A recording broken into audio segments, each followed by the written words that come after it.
শীতের দিনে ধোয়া ওঠা গরম গরম স্যুপ খেতে বেশ লাগে, কিন্তু যেহেতু আর কিছুদিন পরেই শীত চলে আসবে, সেজন্য আমি একটি নতুন স্যুপের রেসিপি নিয়ে চলে আসলাম। এখানে আমি একটা পাতিলে এক টুকরো বাটার দিয়ে তার মধ্যে আদা কুচি, রসুন কুচি এবং পেঁয়াজ কুচি দিয়ে ভালো করে নেড়ে নেব। যতক্ষণ না পর্যন্ত এগুলো একটু লাল লাল হয়ে আসবে ততক্ষণ পর্যন্ত আমি নাড়তে থাকব। এরপরে যখন লাল লাল হয়ে আসবে আমি এর মধ্যে চিকেন কিমাগুলো দিয়ে দেব এবং চিকেন কিমাগুলো খুব ভালো করে নেড়ে চেড়ে এর মধ্যে কিছু সবজি দিয়ে খুব ভালো করে আমি চিকেনটার সাথে মিশিয়ে নেব। আমি এখানে গাজর, সুইটকর্ন, বাঁধাকপি এই 3টা সবজি আমি নিয়েছি। ইচ্ছা করলে আপনারা আরও অনেক সবজি এখানে অ্যাড করতে পারেন।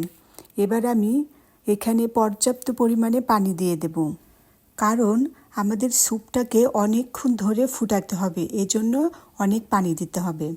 এবার এর মধ্যে আমি একটা চিকেন কিউব দিয়ে দেব, সেই সাথে স্বাদ মতো লবণ, 1 টেবিল চামচের মতো হবে টমেটো কেচাপ, 1 চা চামচের মতো হবে সয়া সস এবং 1 চা চামচের মতো হবে ম্যাগি লিকুইড সিজনিং এবং সেই সাথে কিছু থাই পাতা বা লেমন গ্রাস এবং কয়েক টুকরো কাঁচামরিচ দিয়ে আমি অল্প জালে 30 থেকে 40 মিনিটের মতো ফুটিয়ে নিয়েছি।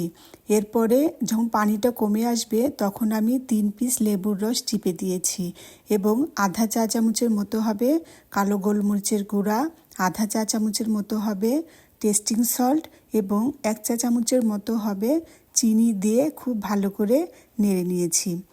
এখানে আমি 2 টেবিল চামচের মতো কর্নফ্লাওয়ার গুলে রেখেছিলাম, সেই কর্নফ্লাওয়ারটুকু আমি দিয়ে দিলাম। এইভাবে নাড়তে নাড়তে যখন আমার স্যুপটা গাঢ় হয়ে আসবে তখন আমি কিছু ফ্রেশ ধনিয়ার পাতা কুচি দিয়ে দিব। ধনিয়ার পাতাটা দেওয়ার চেষ্টা করবেন, এটা দিলে স্যুপটা খেতে আরও সুস্বাদু হবে। এইভাবে বাসায় 2-3 রকমের সবজি দিয়ে এবং সাথে কিছু চিকেন দিয়েই আপনি মজাদার স্যুপ বানিয়ে নিতে পারবেন। তাই স্যুপ খেতে হলে আমাদেরকে আর চাইনিজ রেস্টুরেন্টে যেতে হবে না, বাসায় খেতে পারবেন। এই তো রেডি হয়ে গেল আমার মজাদার ধোয়া ওঠা চিকেন ভেজিটেবল স্যুপ। আমার রেসিপিটি যদি ভালো লেগে থাকে তাহলে আমাকে সাপোর্ট করে আমার পাশে থাকবেন এবং আপনারা ভালো থাকবেন। আসসালামু আলাইকুম।